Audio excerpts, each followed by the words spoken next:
Good evening, Lisa. Hello, Ruth. How are you? Hello. I'm very well. Yes. How are you? Good. I'm good. I'm good. I'm kind of glad it is Friday.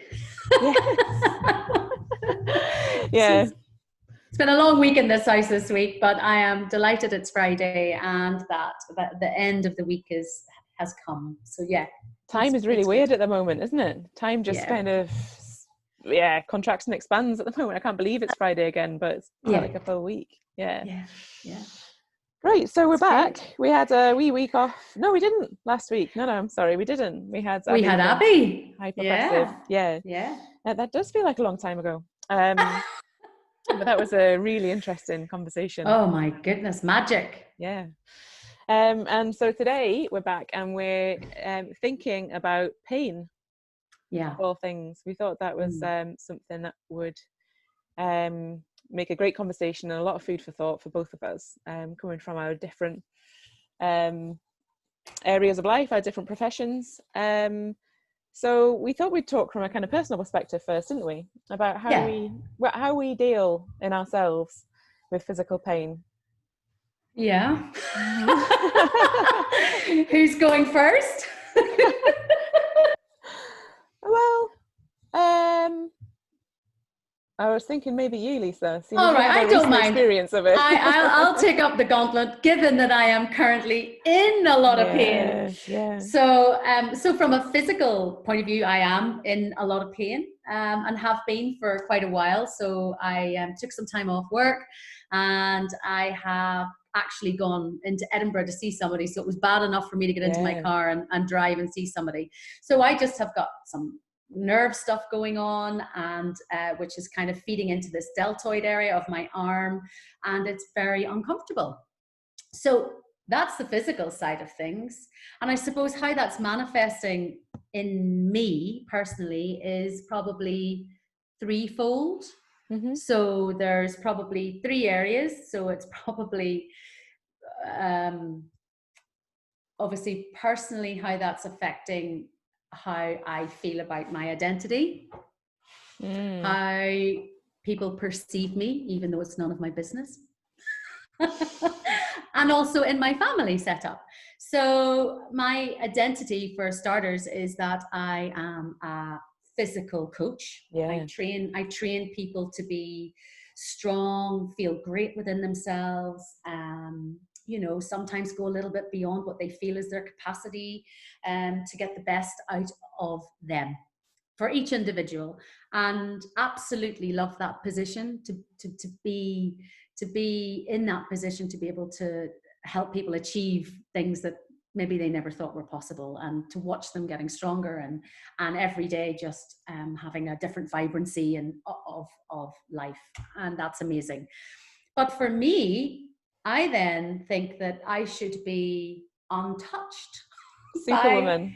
superwoman, that I will never get sore, I will never get sick, I will never be in pain, or do something, or be on the receiving end of something that disables me or Mm. makes me less effective at what I do, because I feel that if my athletes see that in me, that it might create an area of distrust, Ah. or that it might be, well, she must be doing something wrong if she's sore. There's this, and it's all chatter, but Yeah. nonetheless, it's Yeah. there. It's making me think that we tell ourselves a story about pain, don't we? It's when the Yep. story comes in, and it can Yes. come from all sorts of places. But Well, just that's kind it. of backtracking a bit, Mm. because we do want to talk about physical and emotional pain, how they interconnect, how we treat them differently, the stories we tell ourselves around Mm. pain. But what's your go-to with pain, as in how to relieve it?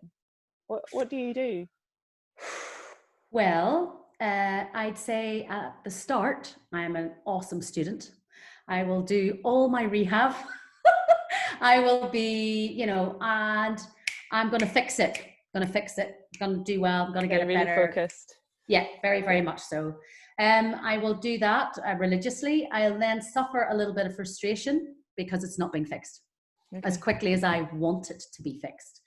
And then I'm not going to lie, this week's been really weird for a whole lot of other reasons as well. But on top of the pain, on what day? So this is Friday. So Wednesday, I'm not that characteristic, to be fair. I decided to lock myself in a bath with a very, very large glass of red wine. Generally, so this is the impact on the family, this grouchy, disconnected mummy that's in a world of soreness and discomfort, and I am grouchy as a result of it because I don't like it. Mm-hmm. So this was a coping strategy, and I remember sitting in the bath. I had no devices anywhere near me. I was just in a bath. And I remember just thinking, so, okay, yeah, this is a nice glass of wine. It's a lovely bath. And yeah, this is all nice. But what are you doing? And how is this helping? Was it helping? Do you know, that's what I said to myself. Is this currently helping me right in this very moment in time? And I just thought, it's what I feel I need to do right in this moment in time. Yeah. So I had to give myself a bit of a break because I was actually about to launch into myself about, oh, well, now you're sitting in the bath with a very large glass of wine with your door locked and your family can all go to hell. You know what I mean? It was just so much of this. That internal chatter. Yeah. Uh-huh. It's so unhealthy. And I think, when we, look at physical stuff and then look at what's going on here, we cannot ignore this in here. Yeah, I can do my rehab and be very good student, but what am I doing for this? So you go to a physical place, you're quite solution focused. Mm-hmm. So it's a physical pain and I'm going to do something physical to address it, and you're a really good student and you'll be really driven, and then you hit something. I think I am similar. Well, the pain that I experience most is a kind of nerve pain as well, actually. It's been in my shoulder and down my arm, and it's a recurring one. But I recognize that what you said about retreating and disconnecting. That's what I do. I feel really sorry for myself. But I get a bit grumpy, but I'll retreat. I'll go into myself, and I'll probably not connect with friends so much, and not be as pleasant to be around in the house. I think so, and really it really slows me down. I feel like I'm slowing down inside myself, and not in a kind of pleasant way, not in a relaxing way at all, but it's sluggishness. So there's similarities there, I think. And I actually, interestingly, around pain relief, I'm a really difficult patient with that. I will struggle against that for some time before I'll let myself take that relief.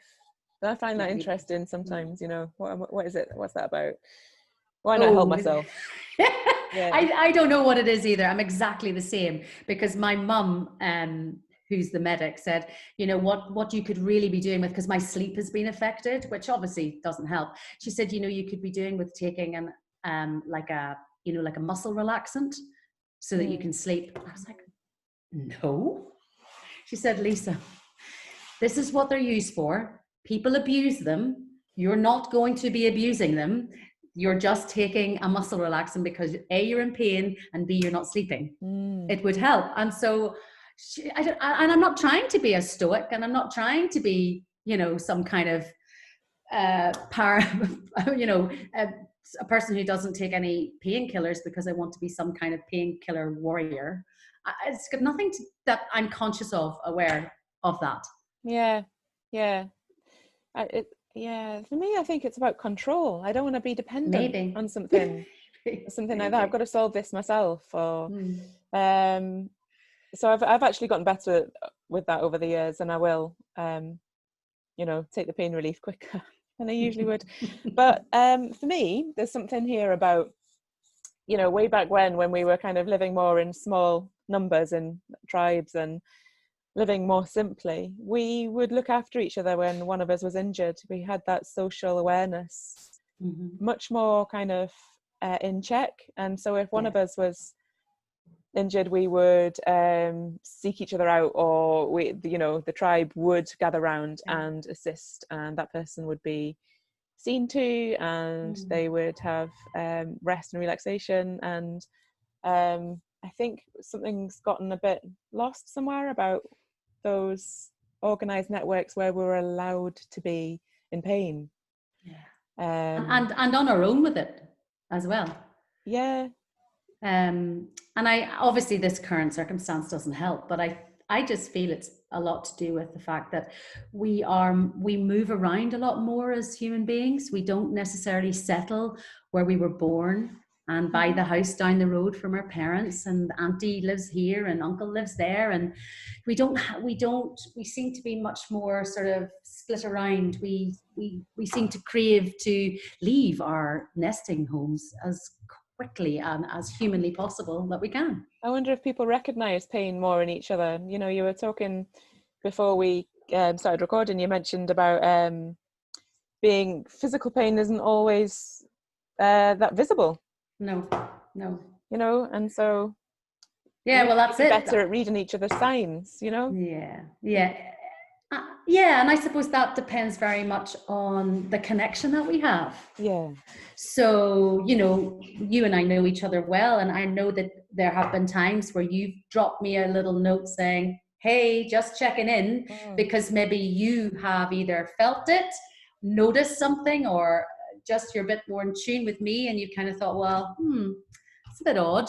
I'll just bounce a wee hello over. It's not anything long and detailed, but as the person on the receiving end of that, it's lovely because you feel that someone maybe has picked up on whatever is going on, which when that really feels, it's lovely. It feels very like, oh wow, someone out of my immediate household has picked up that I'm maybe not 100%. And then there's that permission to say, maybe, you know, it's that kind of invitation. Yeah, I feel that's a mutual thing, isn't it? Yeah, it's lovely. It's that, yeah. So with pain then, we were talking also about how I'm going to do my brain thing again because I'm fascinated about that. Yeah. But how emotional pain and physical pain shows up in the same part of the brain. It's part of the cortex. And our nervous system, you know, we use the same nervous system for physical and emotional pain. So I find it so interesting that it shows up in the same place. But we don't talk about emotional pain that way. We don't think about it as a physical experience, as something that is passing through our whole bodies neurologically. And I find that really interesting. My line of work as a therapist, and obviously my main subject is emotional pain, but a lot of the people I see are also experiencing physical pain. And that's a really interesting thing to explore together. And our approach to pain, what we tell ourselves about it, whether we just keep going on and ignoring it or whether we sit with it. So I find that really interesting, that connection. Yeah. I think as well, you know, when we are under stress or we feel anxious or we feel down low, what that's doing to our physical body is making us probably more tense. From an anxiety point of view, can you imagine when you've got all of this tension here and you can't breathe and you feel, oh my God, totally claustrophobic, but the stress that creates through our body, through our muscles, and then what then that leads on to doing. So let's just say you were in a felt very, very, very anxious and felt that you were very stressed out, and you decided that a workout will solve all of my stress and anxiety. And when you're all tight and in that place of, you know, and you go and do a workout, it's probably, you think it's the best thing I can do, and a lot of the times from a physical coach point of view, it's the worst thing you can do. Because you're already in a place that's not able to be focused. Your body's already doing this. Yeah. So you're not able to be present with what's going on. Yeah. You're just running towards getting out of it, getting out of here. And I think that it started here, maybe, and it's now manifesting here. And then, or it can start here, like with me, and manifest in here. Yeah, absolutely. They can go both ways. Absolutely. And I think, and I see that in my work, definitely. But I also see a lot of kind of physical pain that is telling the person that they are in emotional pain. The body is saying, notice this. So that can be maybe a respiratory problem. It can be a lot of tension around the shoulders or the neck. It can be throat issues as well. That can be a lot about speaking truth or not being able to express really deeply experienced emotions, not yet being able to communicate them. So there's a lot of work around that. And I find that a lot of emotional pain is embodied. So I think any of us could say, you know, if you felt rejection or loneliness or heartbreak, all of us have experienced one of those, if not all of them, that you could probably point to where that is in the body for you. And it might be different for different people, but it's probably here at some, so, you know, in our kind of core. And that's really, it's really an incredibly connective and healing thing to do, to be able to connect where your physical pain joins up with your emotional pain, either way. Do you know what I mean? Whether it's the physical pain causing the emotional or the emotional pain causing the physical, to join up the dots is really important. And powerful, probably, to coming to some kind of a resolve to where you are. And I think then you have the tools. Suddenly you're able to have the tools to go, okay, I can address this physically, and I can address this emotionally. With both scenarios. I mean, because you had a lovely little analogy, didn't you, about wounds, physical wounds and emotional wounds. Yeah, so just how kind of fluent we are or easy we are with kind of addressing our wounds. So if we have little cuts, you know, we'll wash it out, we'll put a plaster on it if it needs it.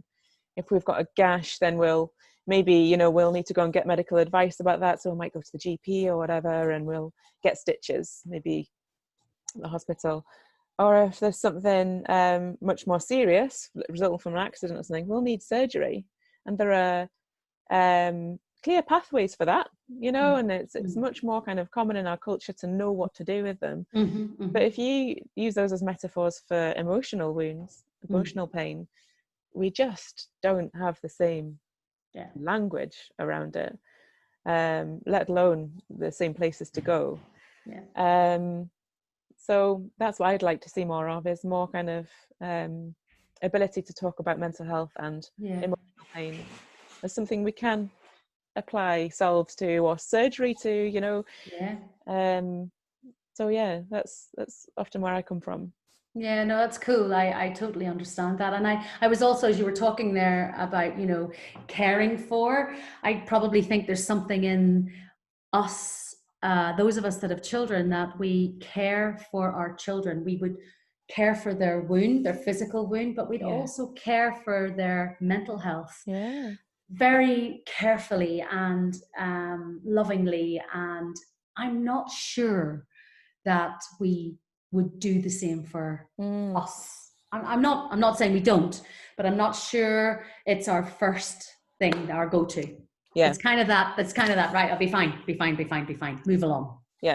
I'm busy, I've got stuff to do. We don't value it as much as something. It's that word, it's that word, value. Notice it. It's not okay to notice. Yes. And it is okay to notice, and it's okay to move on too. You know, it's definitely okay, and maybe come back to it. It's not that, you know, you have to spend hours sitting going, not at all. But I just think that our human body, including our brain, including our physical body, it's very, very, very clever. And it's also very clever. So if we think about the physical wound at repairing itself, I mean, my God, is that not clever? This little army of white army with white cells all coming to the top to create the scab. But what I think about in terms of analogies is like, and I'm totally thinking on my feet here, is that if we have a scab here, we kind of let it heal, but we might pick at it. And therefore it reopens. It's not healing. I think that's what we do in here too. We pick. we open the wound, it shuts again. We might pick it at another wee bit, it closes again. And we never really allow ourselves to go there. Yeah, I really like that analogy, because it's like, what is the healing process that we need actually for emotional pain? Is actually, first of all, for me, we need to notice it. We need to notice it, and we need to somehow communicate that either to ourselves or to someone else we need help from. And then actually, we need to be able to feel it. Yeah. And I think that I've recently done some animal flow training, and a few of the things that the instructor mentioned really stuck with me. But one of them is never train through pain. Oh, yeah. And I think we do train through pain, physical pain. We keep going, and I think we keep going through emotional pain as well. Whereas actually, what the physical body is saying when we, say you've split up, from, you're heartbroken, what your body wants is to rest.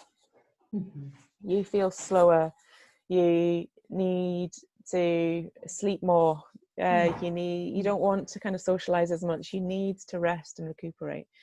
And we often don't take the time to do that because of the way life is set up. Often it's a lot of the things that come in the way, but we tend to just bypass the healing with emotional pain, I think. And so yes, it does come up again. And possibly just from my point of view as a coach, it's that thing where I meet a lot of people who are in physical pain, and I don't know, and I wouldn't be able to say if that was caused through emotional pain that was then coming into a physical realm. But certainly it's this view of, I will train through this and I will be better. I will, if I just beast myself, I will be temporarily, and that is really important, okay. And it is very temporary, because you're living off those endorphins for however long they last, and you're like, woo, I feel amazing, this is fantastic. But give it an hour or two, nothing's changed. You've still not listened. You've still not done any kind of addressing. You've not acknowledged. And maybe for a lot of people, that's whoa. That's just way really, too scary. Yeah, and it can be. It really can be. And facing emotional pain can be really, really difficult. And it's not at all saying it's easy. But that when we do start to feel it, I suppose when the conditions are right and you feel supported to do that, then it can really change your perspective, and it can actually lead to new kind of healing practices, so that you do feel the difference actually in your body, whichever way it's come from. That's right. So it feels like a huge subject, doesn't it, as we start talking about it? I think it is absolutely massive. And then all the different sort of coping strategies that you would use to be able that work for you as an individual, because they will be different for everybody. But yeah, I just think that it's kind of it's important to be involved with life. It's important to be, because just this time for me has certainly brought up lots of things, like I'll be honest, right through to not wanting to show up at work, not wanting to put myself out there, not wanting any questions. I like, what I want to say is, I think that's a completely normal response, and it's as long as it's short term and it doesn't kind of bleed into this long term, really diminishing your life and your connections and your quality of life, because it can, if we don't address it in the right ways, it can. But that initial retreat in, what I tell myself anyway, is that it's normal. It's our system telling ourselves to rest and recuperate. So I think listen to that and be okay with it, And what I need to learn this week, and I did say a lot of this to myself, I was very aware of the chatter, Mm-hmm. you know, very aware of that kind of negative chatter, you know, that kind of not nice voice that certainly wasn't coming from deep within my soul. That's for sure. It wasn't that voice. It wasn't kind. It wasn't loving. It wasn't caring, and it certainly didn't have my best interests at heart. That is Mm-hmm. for total sure. And I think what I was very grateful for is that I was able to say to myself, it's going to pass. It absolutely will. I won't be stuck here forever. Because that's how it Not feels. because, yeah, but not because I'm going to be like this kind of Wonder Woman and get my cape back on and, you know, and not because of any of that, because I know it will. I know. It's just that deep rooted inner knowing that I cannot possibly stay here forever. Yeah. And that's a really soothing thing, isn't it? That actually immediately, even thinking about that, I can imagine your muscles relaxing with that a bit, you know? And that's what you need. You need this like arsenal of soothing techniques. Decompression. Yeah. So our little box, remember you had your little safety box kit, that needs to come out. Yeah. Because our experience of pain is so much more when we're tense. Yeah. You know, it really is on both counts. So I just kind of listed the things that we need for both emotional pain and physical pain. And for me, I mean, speaking really personally, but I think it's pretty universal as well, is I need rest. I need to be looked after as much as possible, or like the little brackets bit is as much as I allow. And I need gentle movement. So I really like that one. It really helped me think about this a bit more deeply. So I need gentle movement through physical pain, but I need gentle movement through emotional pain as well. I can't rush it. And actually I need to have enough painkiller to help me function, but I also need to be able to feel it. I can't numb this pain that I have in my shoulder sometimes, so that I just keep using it in the same way and therefore keep kind of making the injury worse or the pain deepens. Just as I can't keep using stuff that numbs my emotional pain, because it will just get worse and it'll show up in other ways. So yeah, that's where I kind of got with that. Yeah, totally. I totally resonate with that completely. I think that when we are faced with whichever direction it's coming in and out of, that we're just listening. Listening is probably one of the best gifts that we can give ourselves for any situation, whether it's listening to us, listening to another, really listening, and just trying to be kind, to understand that if we need to take some rest, if we need to